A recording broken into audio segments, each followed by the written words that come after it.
नमस्कार दोस्तों, कैसे हैं आप सब। आज मैं कक्षा 12वीं फिजिक्स का भाग 2 लेकर आया हूं। अध्याय 5 चल रहा था हमारे पास। अध्याय 5 भाग 2।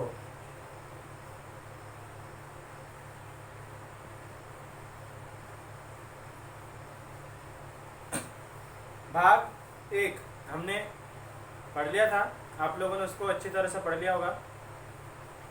यदि आप चैनल पे नए हैं तो चैनल को सब्सक्राइब कर लें और भाग 1 पढ़ लें, उसके बाद में ही भाग 2 पढ़ें ताकि आपको अच्छे से समझ में आए।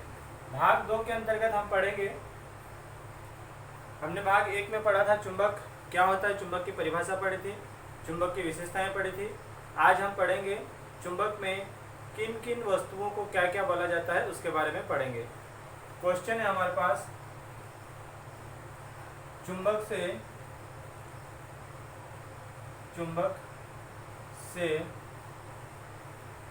संबंधित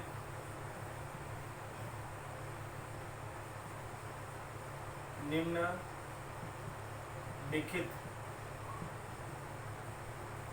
को चुंबक से संबंधित निम्नलिखित को परिभाषित कीजिए। परिभाषित करना है, चुंबक से संबंधित निम्नलिखित को परिभाषित करना है। यह हमारा प्रश्न बन जाएगा। पहला है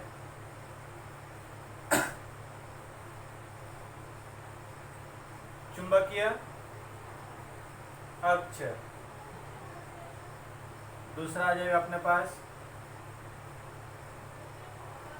चुंबकीय ध्रुव। तीसरा आ जाएगा अपने पास चुंबक की प्रभावी लंबाई। अगला आ जाएगा अपने पास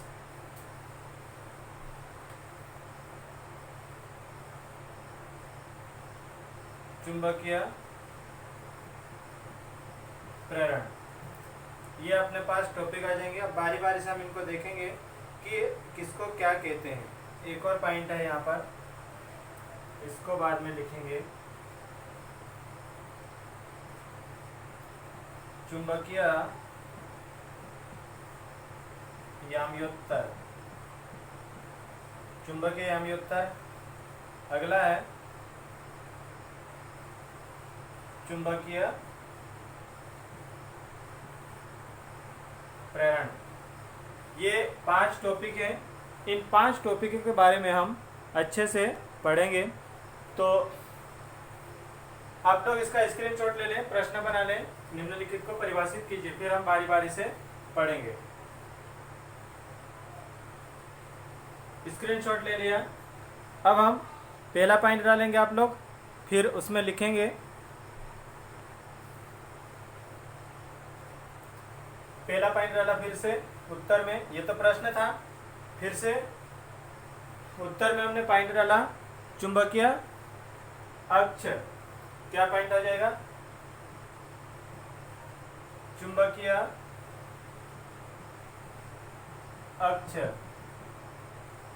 अब चुंबकीय अक्ष किसको कहते हैं? मैं इनको मिटा देता हूं, इसको मिटा देता हूं। चुंबकीय अक्ष, इस तरह से हमने चुंबक देखा था भाग 1 में। भाग 1 को अच्छे से पढ़ लेंगे तो ये चुंबक होता है और चुंबक का ये सिरा है, इसको N से दर्शा देते और इसको दर्शा देते S से। ये और ये जो 2 बिंदु है, इनको क्या कहते हैं? ध्रुव। इनको क्या कहते हैं? ध्रुव। ये N ध्रुव है और ये S ध्रुव है। चुंबक में कितने ध्रुव होते हैं? 2। इसको बोलेंगे उत्तरी ध्रुव, इसको बोलेंगे दक्षिणी ध्रुव। तो इन दोनों ध्रुवों को मिलाने वाली जो रेखा होती है, ये रेखा चुंबक के अंदर होती है। जैसे मान लो कि ये चुंबक है, चुंबक के अंदर एक सिरा यहाँ पे रहेगा और एक सिरा यहाँ पे रहेगा। दोनों सिराओं को मिलाने वाली एक रेखा जाती है, एक लाइन निकलती है, उस लाइन को कहते हैं चुंबकीय अक्ष। लेकिन क्योंकि वो रेखा या लाइन इसके अंदर से गुजरती है जो कि हमको दिखाई नहीं देती है, हम सिर्फ अनुभव कर सकते या हम सिर्फ कल्पना कर सकते कि इसके अंदर से जाती होगी, इस तरह से जाती होगी ऐसा कल्पना कर सकते, लेकिन वास्तव में हमको दिखाई नहीं देती है, इसीलिए हम उसको काल्पनिक रेखा कहते हैं। तो क्या बोलेंगे हम, चुंबक के परिभाषा लिखेंगे इसमें, चुंबक के दोनों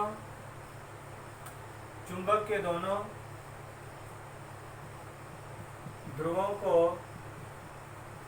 मिलाने वाली, चुंबक के दोनों ध्रुवों को मिलाने वाली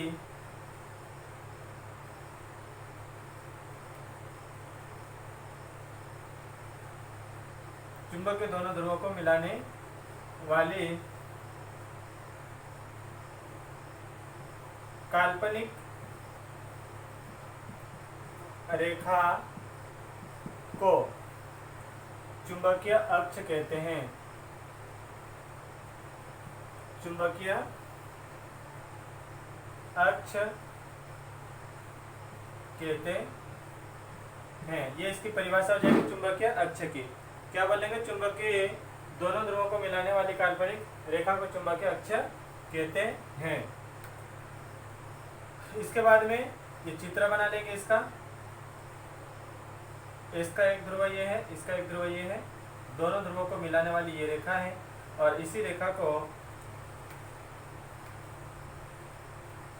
कहते हैं चुंबकीय अक्ष। चुंबकीय अक्ष, ये N ध्रुव है और ये S ध्रुव है। तो ये पहला पॉइंट है, इसका उत्तर लिख लो। फिर हम दूसरे पॉइंट की बात करेंगे, इसका उत्तर भी लिख लो, इसका चित्र भी बना लो। उसके बाद दूसरा पॉइंट लेंगे, सेकेंड पॉइंट। ये मैंने इसको सेकेंड पॉइंट बना दिया।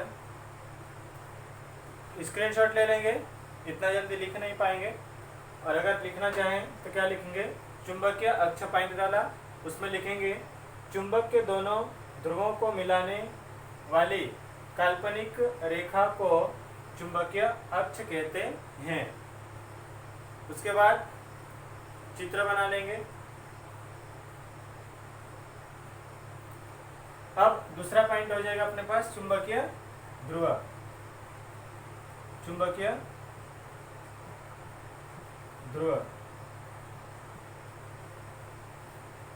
इसको मैं मिटा देता हूं।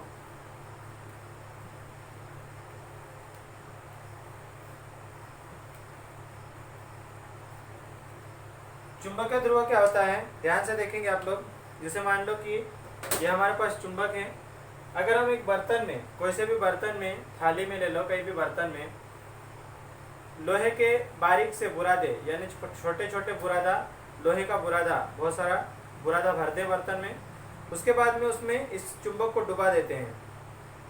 इस चुंबक को जैसे ही डुबाएंगे तो क्या होगा, लोहे का जो बुरादा है इस चुंबक में चिपकने लग जाएगा। चुंबक में सब दूर चिपकेगा इस तरह से, लेकिन यहाँ पर अधिक चिपकेगा, और यहाँ पर ये जो सिरा है, ये जो कोना है, इन कोनों पर इन चुंबक के कोनों पर जो लोहे का पदार्थ होता है वो अधिक चिपकता है। इसका ये मतलब हुआ कि बीच में कम चिपक रहा है और कोने पे ज़्यादा चिपक रहा है। इसका मतलब क्या हुआ कि कोने पर चुंबकत्व का मान अधिक है और बीच में चुंबकत्व का मान कम है। तो जहाँ पर चुंबकत्व किसको कहते हैं, खींचने का जो गुण होता है उसको चुंबकत्व कहते हैं। हम पहले भाग में पढ़ चुके हैं। चुंबक के जिन सिरों पर या जिन स्थानों पर खींचने का गुण अधिक होता है या चुंबकत्व का मान अधिक होता है, उन सिरों को या उन बिंदुओं को चुंबकीय ध्रुव कहते हैं। तो परिभाषा कैसे लिखेंगे, चुंबक के सिरों के निकट, चुंबक के सिरों के निकट जिन बिंदुओं पर, चुंबक के सिरों के निकट जिन बिंदुओं पर चुंबकत्व का मान अधिक होता है उन्हें चुंबकीय ध्रुव कहते हैं। प्रत्येक चुंबक में 2 ध्रुव होते हैं। इसको स्वतंत्रता पूर्वक लटकाने पर जो सिरा उत्तर की ओर रुकता है उसे उत्तरी ध्रुव कहते हैं, और जो सिरा दक्षिण की ओर होता है उसको दक्षिणी ध्रुव कहते हैं। तो इसकी परिभाषा क्या हो जाएगी? चुंबक के सिरों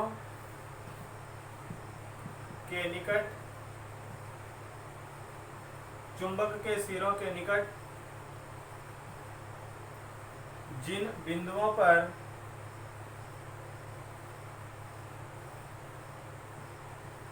चुंबक के सिरों के निकट जिन बिंदुओं पर चुंबकत्व का मान अधिक होता है, चुंबकत्व का मान अधिक होता है, चुंबकत्व का मान अधिक होता है, उन्हें चुंबकीय ध्रुव कहते हैं। चुंबकीय ध्रुव कहते हैं, उन्हें चुंबकीय ध्रुव कहते हैं।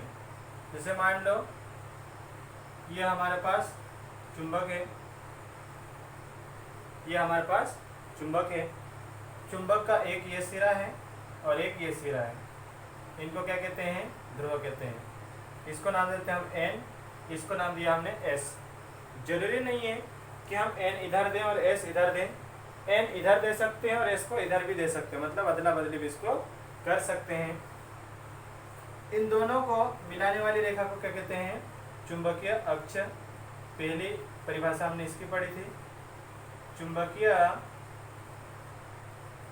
अक्ष। इसको क्या बोलते हैं? दक्षिणी ध्रुव। दक्षिणी ध्रुव। इसको क्या बोलते हैं? उत्तरी ध्रुव। ये हो गया इसका मान, इसकी परिभाषा।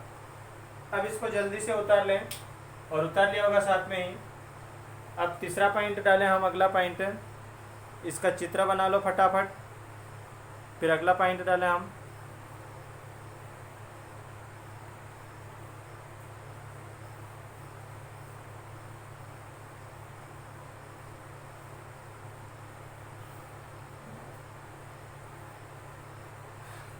क्या है हमारे पास तीसरा मान?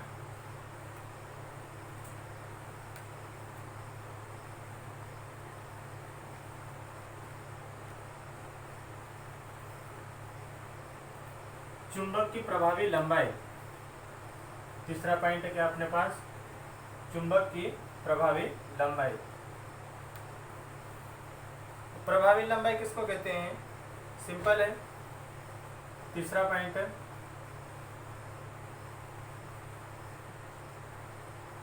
चुंबक की प्रभावी लंबाई। चुंबक की प्रभावी लंबाई। अभी हमने थोड़ी देर पहले चित्र बनाया था चुंबक की प्रभावी लंबाई का, ये चित्र हो जाएगा। हर परिभाषा में चित्र बनाना जरूरी है। एक ये सिरा है, एक ये सिरा है।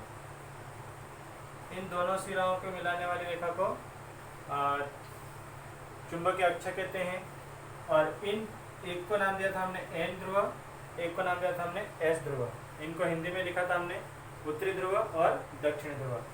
तो ये जो ध्रुव है और ये ध्रुव है, इन दोनों ध्रुवों के बीच की दूरी,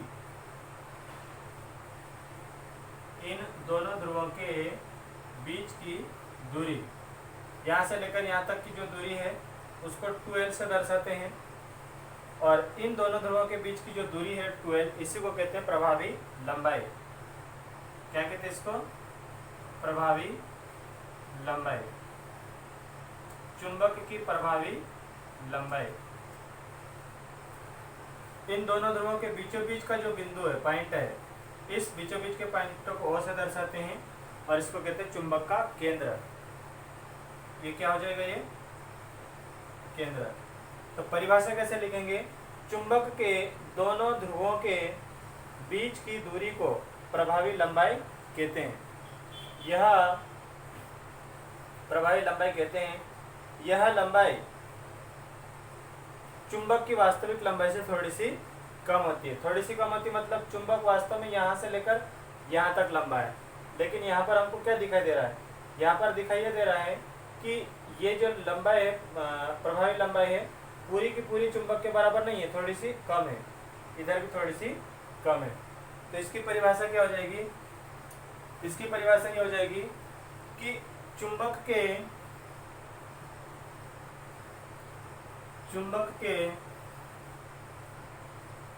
दोनों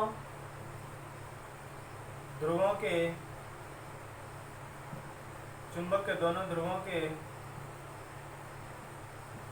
बीच की दूरी को चुंबक के दोनों ध्रुवों के बीच की दूरी को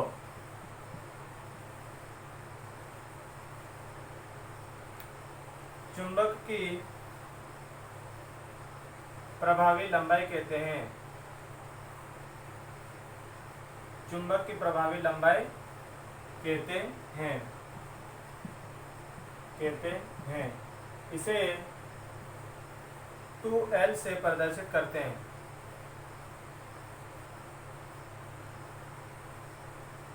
इसे 2L से प्रदर्शित करते हैं।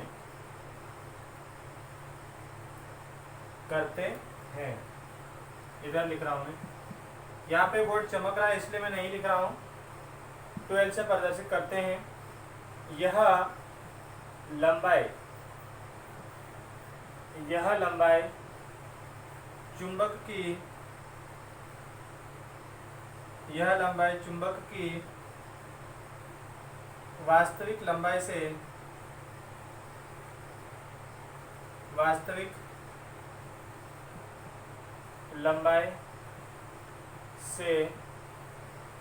थोड़ी कम होती है।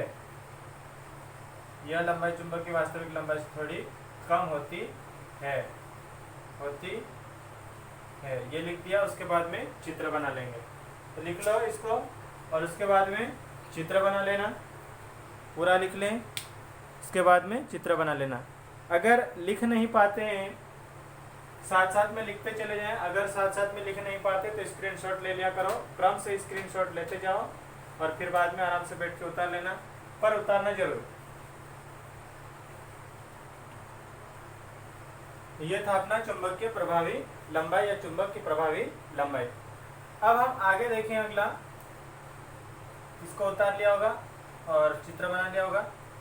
अब हम अगला पॉइंट अपने पास चुंबकीय याम्योत्तर। प्रश्न में हमने पॉइंट लिखा था, देखें चुंबकीय याम्योत्तर क्या होता है। चुंबकीय याम्योत्तर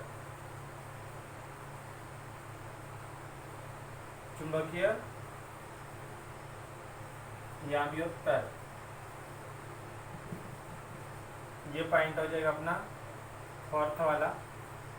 तो चुंबकीय याम्योत्तर क्या होता है, जैसे हमने इसको चुंबक माना था। चुंबक के एक सिरा यहाँ पे, एक सिरा यहाँ पे है। दोनों सिरों को मिलाने वाली जो काल्पनिक रेखा होती है उसको चुंबकीय अक्ष कहते हैं। उस रेखा के साथ में ही अगर हम कोई तल ऐसे गुजारते, तल ऊपर की ओर भी जाता, नीचे की ओर भी जाता है। तल यानी कि तल क्या हो सकता है, हम कैसे देखें उसको। एक मैं आपके लिए एक पेपर ले लेता हूँ।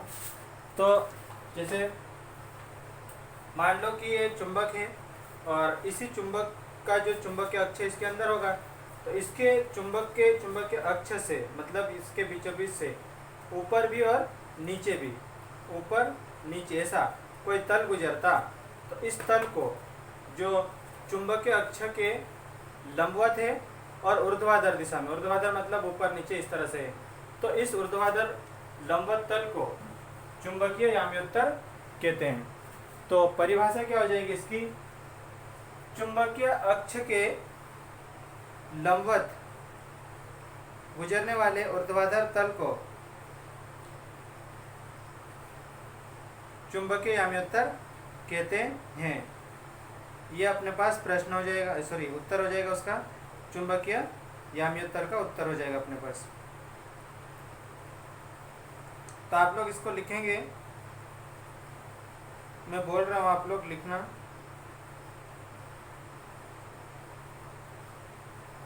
यदि चुंबक स्वतंत्रता पूर्वक लटक रहा हो तो, यदि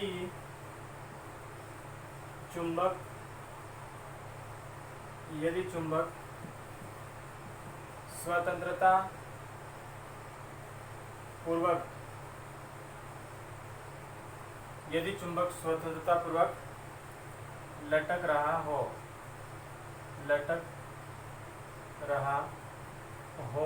तो, यदि चुंबक स्वतंत्रता पूर्वक लटक रहा हो तो, चुंबकीय अक्ष से हो तो, चुंबकीय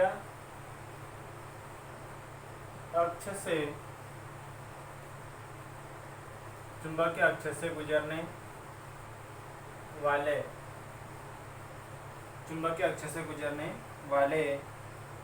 ऊर्ध्वाधर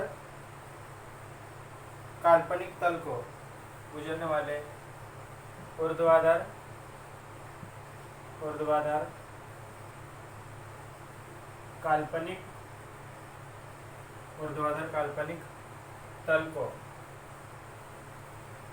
ऊर्ध्वाधर काल्पनिक तल को चुंबकीय याम्योत्तर कहते हैं। चुंबकीय याम्योत्तर कहते हैं।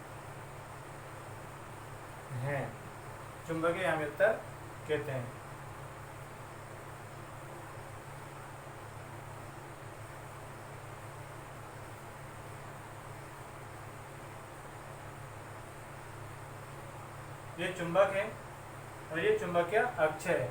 ये N लिखा यहाँ पर और ये S लिखा। हम क्या कल्पना कर रहे थे, ऊपर भी ऐसा गुजरा होगा, इधर भी ऐसा गुजरा होगा, इसको ऐसे मिला दें, नीचे भी इस तरह से गुजरा होगा। ये है ऊर्ध्वाधर तल। कौन सा तल है ये? ऊर्ध्वाधर काल्पनिक तल।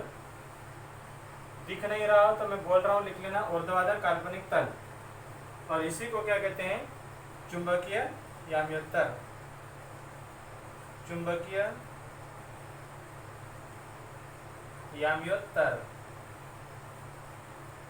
याम्योत्तर। ये लिख लें और इसका चित्र बना लें। उसके बाद में हम अगले पॉइंट की बात करेंगे।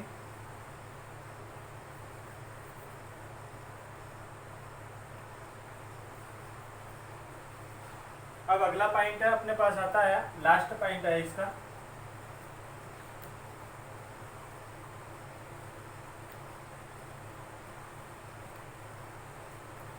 चुंबकीय प्रेरण।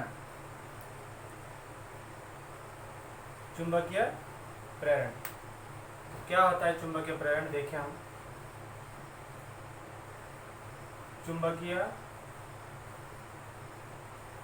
प्रेरण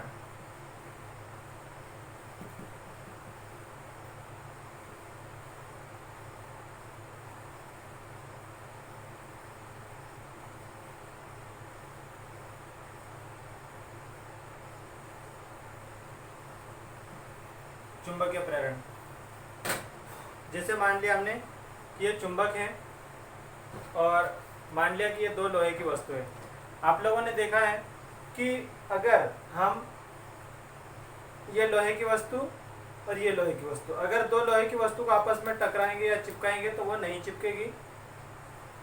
इनको आपस में चिपकाएंगे तो ये नहीं चिपकती है। लेकिन ये चुंबक है और इस चुंबक से लोहे की वस्तु को चिपका दिया, उसके बाद में इस लोहे की वस्तु को इस लोहे की वस्तु से चिपकाएंगे तो ये चिपक जाएगी। और आप लोगों ने देखा होगा, इसका मतलब ये हुआ कि जो लोहे की वस्तु थी उस लोहे की वस्तु में क्या उत्पन्न हो गया? चुंबकत्व उत्पन्न हो गया। चुंबकत्व यानी कि चुंबक के समान गुण उत्पन्न हो गया। तो चुंबक के पास में चुंबकीय वस्तु को रखा। चुंबकीय वस्तु यानी कि लोहे की वस्तु। चुंबकीय वस्तु कहते हैं, चुंबकीय पदार्थ कहते हैं, लोहे की वस्तु कहते हैं, लोहे का पदार्थ कहते हैं। चुंबक की उपस्थिति मात्र से चुंबकीय पदार्थ में चुंबकत्व उत्पन्न होना चुंबकीय प्रेरण कहलाता है। क्या बोला हमने? चुंबक की उपस्थिति मात्र से, उपस्थिति मतलब पास में अगर उपस्थित होता है तो ऐसा होता है। चुंबक की उपस्थिति मात्र से चुंबकीय पदार्थ में चुंबकत्व उत्पन्न होना। चुंबकत्व यानी कि खींचने का गुण उत्पन्न होना। जैसे इसके पास में रखते हैं तो इस वस्तु में या चुंबकीय पदार्थ में क्या उत्पन्न हो जाता है? खींचने का गुण उत्पन्न हो जाता है, चुंबकत्व उत्पन्न हो जाता है। इसी गुण को कहते हैं चुंबकीय प्रेरण। तो इसकी परिभाषा क्या हो जाएगी? चुंबक की उपस्थिति मात्र से, चुंबक की उपस्थिति मात्र से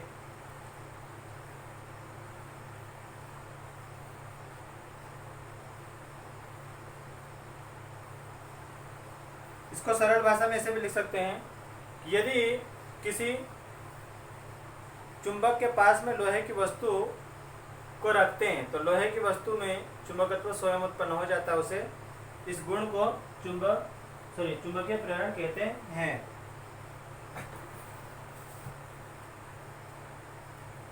इसमें लिखें हम, चुंबक के पास किसी चुंबक के पास किसी लोहे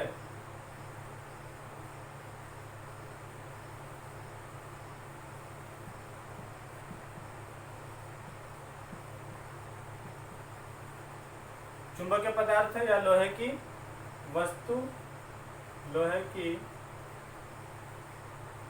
वस्तु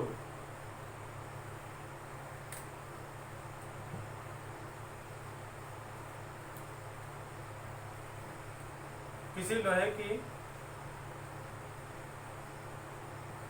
वस्तु, इसके कोष्टक में लिख लेंगे। लोहे की वस्तु भी कह सकते हैं, चुंबकीय पदार्थ, चुंबकीय पदार्थ को रखने पर, चुंबकीय पदार्थ को रखने पर उसमें चुंबकत्व उत्पन्न हो जाता है या उसमें स्वतः चुंबकत्व उत्पन्न हो जाता है। रखने पर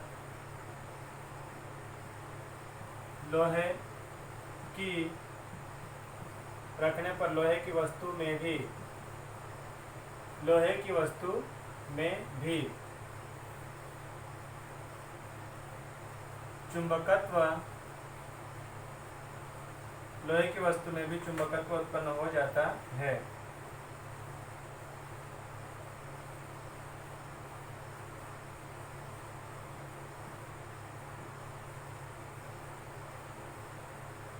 उत्पन्न हो जाता है। लोहे की वस्तु में भी चुंबकत्व उत्पन्न हो जाता है। इस गुण को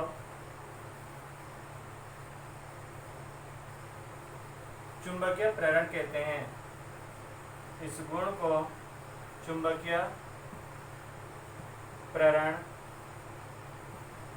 कहते हैं। इस गुण को चुंबकीय प्रेरण कहते हैं। चलिए, तो इसका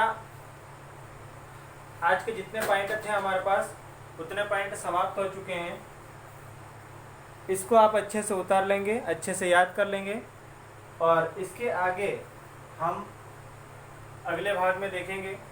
अगर आप चैनल पे नए हैं तो सबसे पहले सब्सक्राइब कर लें और उसके साथ ही साथ घंटी को ज़रूर दबा दें ताकि आपको हर वीडियो की नोटिफिकेशन मिलती रहे। और इस वीडियो को अगर अच्छा लगे तो इस वीडियो को अपने दोस्तों के बीच में शेयर जरूर करें और अच्छे से नोट्स बनाएं। पढ़ते रहिए। धन्यवाद।